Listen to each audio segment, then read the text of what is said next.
ये वीडियो हिंदी और मराठी दोनों लैंग्वेज में होने वाली है। पहला हाफ मराठी में होगा और दूसरा हाफ हिंदी में होगा, इसलिए लैंग्वेज का कोई प्रॉब्लेम नहीं आएगा समझने में।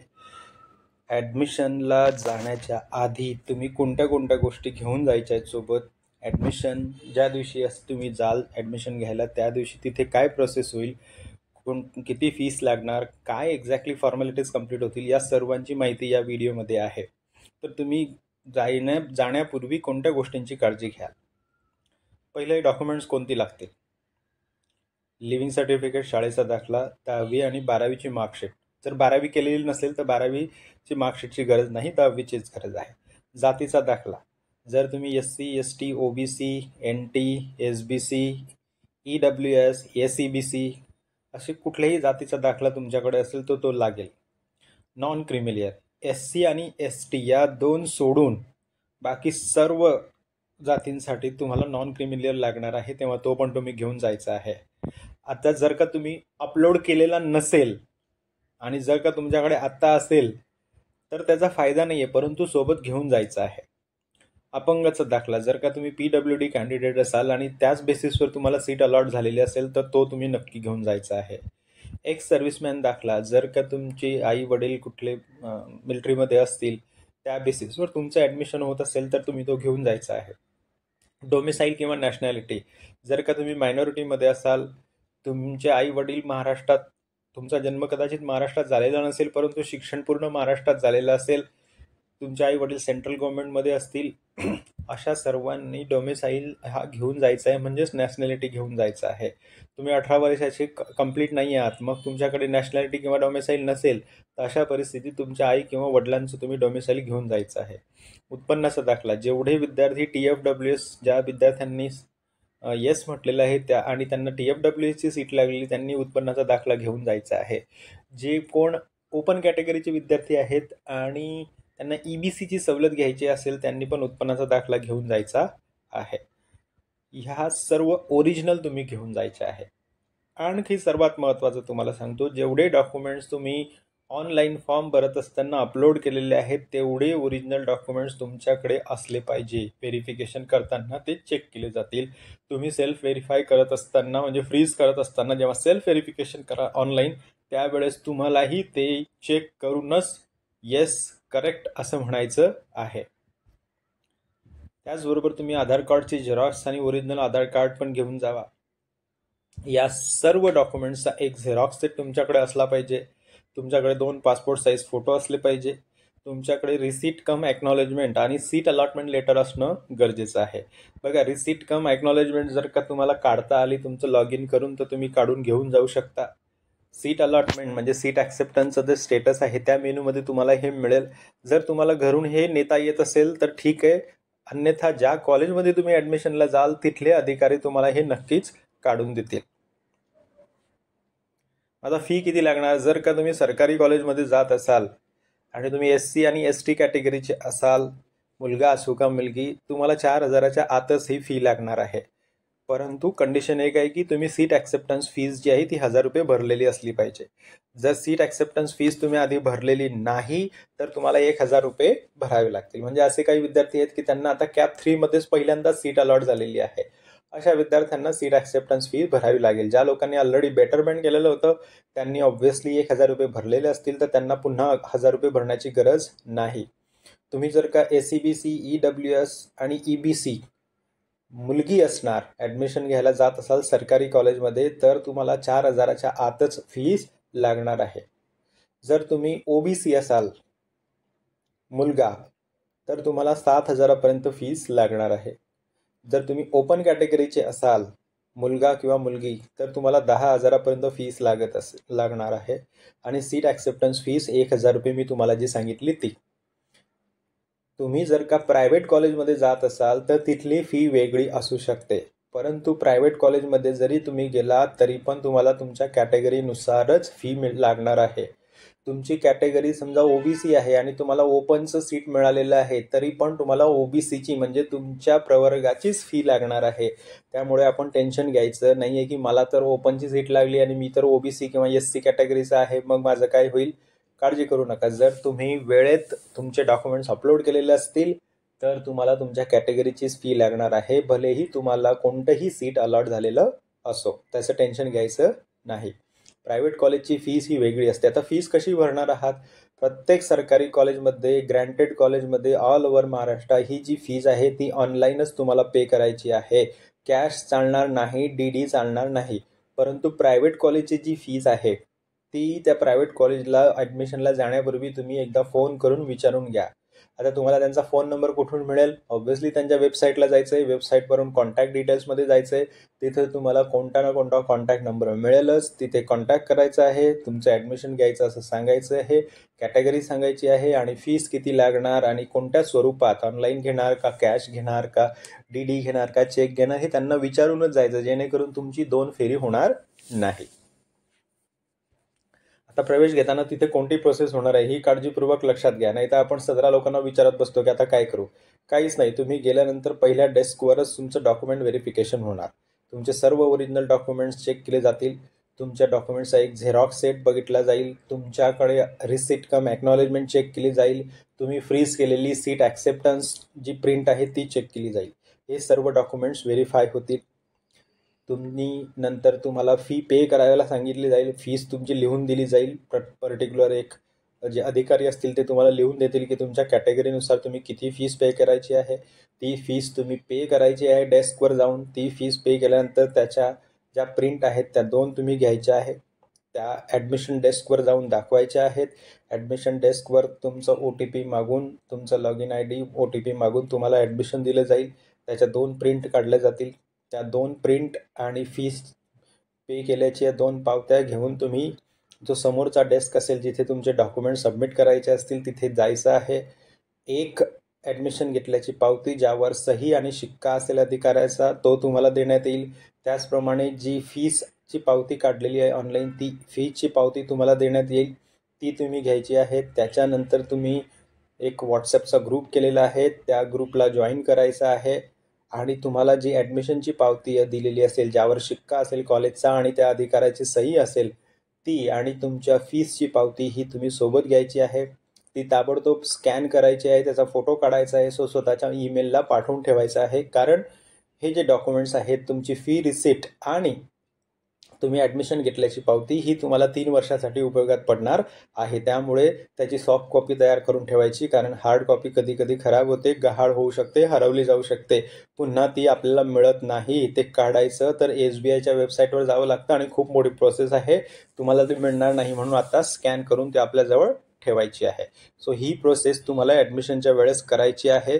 तेव्हाच तुम्ही बाहेर जायचं आहे. आता कॉलेजमध्ये हॉस्टेल आहे का? गव्हर्नमेंट पॉलिटेक्निक ठाण्यामध्ये हॉस्टेल नाही आहे. परंतु प्रत्येक कॉलेजमध्ये हॉस्टेल नाही असं नाही. तुम्ही ज्या वेळेस तुमच्या ॲडमिशनची पूर्ण प्रोसेस संपेल त्यावेळेस तिथल्या अधिकाऱ्यांना विचारायचं आहे की हॉस्टेल आहे का? हॉस्टेल जॉईन करण्याची काय प्रोसेस असणार आहे? केव्हा फॉर्म निघणार आहेत? केव्हा तुम्हाला ती हॉस्टेल मिळणार आहे? या सर्व गोष्टी तिथल्या अधिकाऱ्यांना विचारूनच तुम्ही जायचं आहे. आता राहिली गोष्ट कॉलेज सुरू होण्याची. फर्स्ट इयरचं जे कॉलेज आहे ते शासनाच्या नवीन सर्क्युलरनुसार 2 सप्टेंबर 2024 या दिवशी सुरुवात करायला सांगितलेलं आहे. परंतु गव्हर्नमेंट पॉलिटेक्निक ठाणे आपण 10 सप्टेंबरपासून सुरुवात करणार आहोत. परंतु या तारखेमध्ये जर का काही चेंज झाला तर मी तुम्हाला नक्कीच यूट्यूबद्वारे आणि तुमच्या व्हॉट्सॲप ग्रुपमध्ये सांगणार आहे. त्यामुळे काळजी करायची नाही. प्रवेश घेताना विद्यार्थ्याची गरज आहे का? आता काही पालक जे लांबून येणारे आहेत ते ऑब्व्हियसली हा प्रश्न विचारतात किंवा काही अडचण असू शकते, विद्यार्थी आजारी असू शकतो. तर बघा, विद्यार्थ्याची आवश्यकता असते कारण विद्यार्थ्याची 2-3 ठिकाणी सिग्नेचर आपल्याला लागत असते. परंतु जर का काही प्रॉब्लेम असेल, आजारी असेल विद्यार्थी, खूप लांबून येणारा असेल तर तुम्ही तिथल्या अधिकाऱ्यांना रिक्वेस्ट करा की मी स्वतः वडील आहे, आई आहे, भाऊ आहे, बहीण आहे, मी त्याच्याऐवजी आलेलो आहे कारण त्याला बरं नव्हतं किंवा खूप लांबचा प्रवास होता म्हणून मी त्याला आणलं नाही. सो तुम्हाला तेवढी सवलत देण्यात येईल की ठीक आहे विद्यार्थी नसला तरी तुमचं ॲडमिशन होऊ शकतं.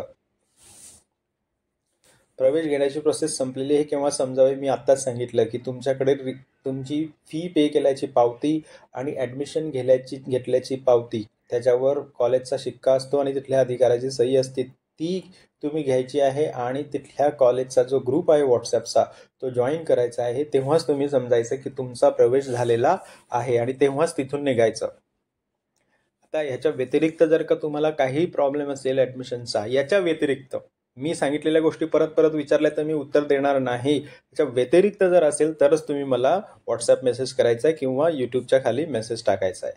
आता हिंदीमध्ये मी हे सर्व प्रोसेस तुम्हाला थोडक्यात सांगतो. डिप्लोमा की जो एडमिशन प्रोसेस है, एडमिशन को जाने से पहले आपको ये वीडियो देखनी है। सबसे पहले कौन से डॉक्यूमेंट्स लगने वाले हैं, तो आपका स्कूल का लिविंग सर्टिफिकेट, 10वीं की मार्कशीट, और अगर आपने 12वीं भी किया है तो 12वीं की मार्कशीट।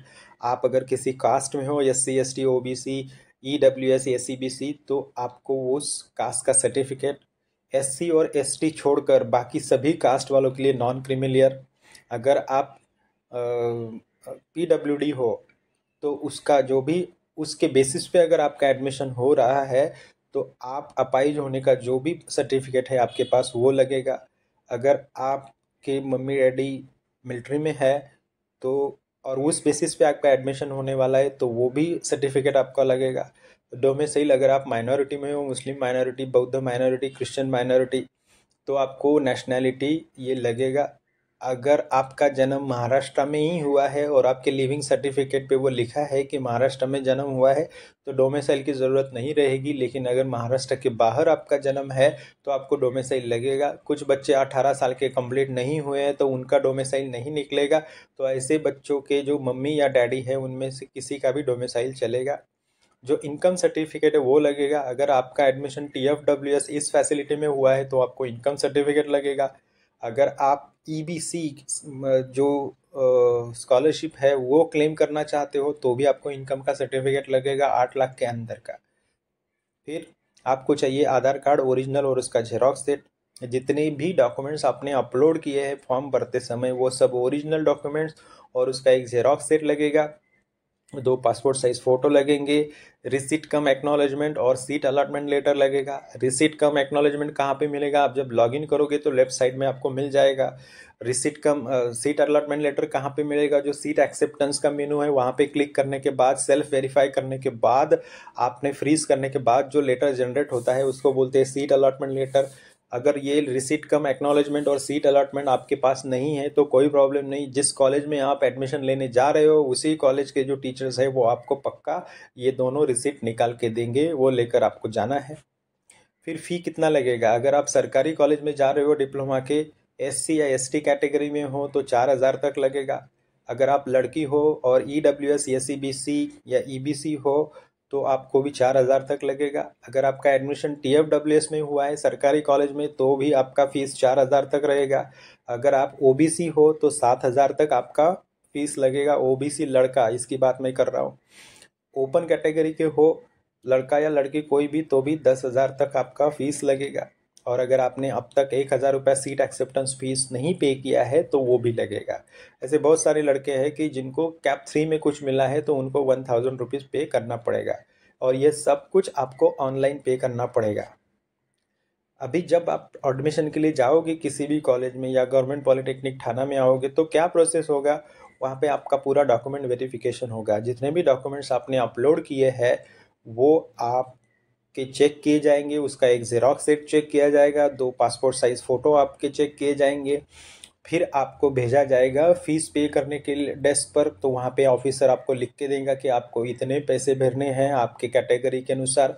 वो फ़ीस आपने पे करना है। वो फ़ीस पे करने के बाद उसकी रिसिट ले जाके एडमिशन का जो डेस्क है वहाँ पे आपको जाना है। वहाँ पे आपका OTP मांगा जाएगा, तब जाके आपका एडमिशन कंफर्म होगा। एडमिशन कंफर्म होने के बाद आपको डॉक्यूमेंट सबमिट करने होंगे अगले डेस्क पर। तो अगले डेस्क पर जो डॉक्यूमेंट्स आप सबमिट करोगे, सरकारी कॉलेज में सिर्फ आपका ओरिजिनल लिविंग सर्टिफिकेट ही लिया जाता है, बाकी डॉक्यूमेंट्स आपसे लिए नहीं जाते। प्राइवेट कॉलेज में कुछ अलग हो सकता है।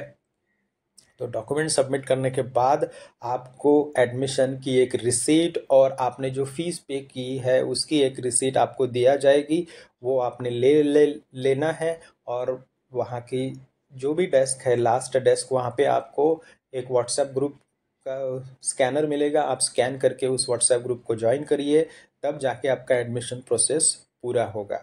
और जैसे ही आपको एडमिशन का रिसीट और आपका फ़ीस पे किया का रिसीट मिलता है, उसको स्कैन करके खुद को मेल करके रखो, ताकि भविष्य में 3 साल के लिए वो चीज़ आपको जब भी लगेगी आप दे सकते हो। तो कॉलेज में हॉस्टल फैसिलिटी है क्या? गवर्नमेंट पॉलिटेक्निक ठाणे में हॉस्टल फैसिलिटी नहीं है फिलहाल, लेकिन आजू बाजू आपको रूम्स मिल जाएंगे, लड़का हो या लड़की हो सभी को मिल जाते हैं, आपको सिर्फ ढूंढना पड़ेगा। बहुत सारी ऐसी कॉलेजेस है सरकारी की जहाँ पे हॉस्टल है, तो आपका जब एडमिशन ख़त्म हो जाएगा उसी दिन आपको पूछ लेना है वहाँ के ऑफिसर को कि एडमिशन के बाद अभी हॉस्टल वगैरह हमें चाहिए, तो उसकी क्या प्रोसेस है, कब उसके फॉर्म्स रिलीज होंगे, क्या प्रोसेस है, सब उनको पूछ लेना है और अकॉर्डिंगली आपने काम करना है। अभी बहुत बार ऐसा होता है कि जो स्टूडेंट है जिसका एडमिशन लेना है वो कभी कभी बीमार हो जाते हैं या फिर काफ़ी दूर से पेरेंट्स आते हैं एडमिशन लेने के लिए, तो उनको दिक्कत होती है कि भाई बच्चा अगर साथ में ना रहे तो प्रॉब्लम होगी क्या। देखो, एक्चुअली बच्चे का 2 या 3 जगह पे सिग्नेचर लगता है स्टूडेंट का, तो चाहिए अगर, लेकिन कुछ इमरजेंसी है, वो बीमार है, काफ़ी दूरी से आप आ रहे हो, तो आपने अगर नहीं लाया और वहाँ के ऑफिसर को रिक्वेस्ट करी कि मैं बाप हूँ, मैं माँ हूँ, मैं बड़ा भाई हूँ, बड़ी बहन हूँ, तो आपकी रिक्वेस्ट वो मोस्टली एक्सेप्ट कर लेते हैं और एडमिशन दे देते हैं। ठीक है। अभी आपका एडमिशन हो गया, ये कंफर्म कब समझना है? जैसे कि मैंने पहले ही बोला, आपके पास जो आपने एडमिशन लिया उसकी रिसीट रहती है, उस पे स्टैम्प रहता है और वहाँ के ऑफिसर का सिग्नेचर रहता है, और आपने जो फीस पे करी है उसकी रिसीट आपके पास होती है, और उसके बाद आपने वहाँ के व्हाट्सएप के ग्रुप को ज्वाइन करना है, तब जाके आपका प्रोसेस कंप्लीट हुआ है, ये समझना है। तो एडमिशन जाने से पहले ये सब चीज़ें करके ही जाना है, ताकि, और एडमिशन आपको लेना है 2 सितंबर के अंदर। देखो, 29 अगस्त से 2 सितंबर के बीच में भले ही सैटरडे आए या संडे आए, लेकिन कॉलेज चल रहा है 10 बजे से 5 बजे तक। आप एडमिशन कर सकते हो, कोई टेंशन नहीं है। गुड लक।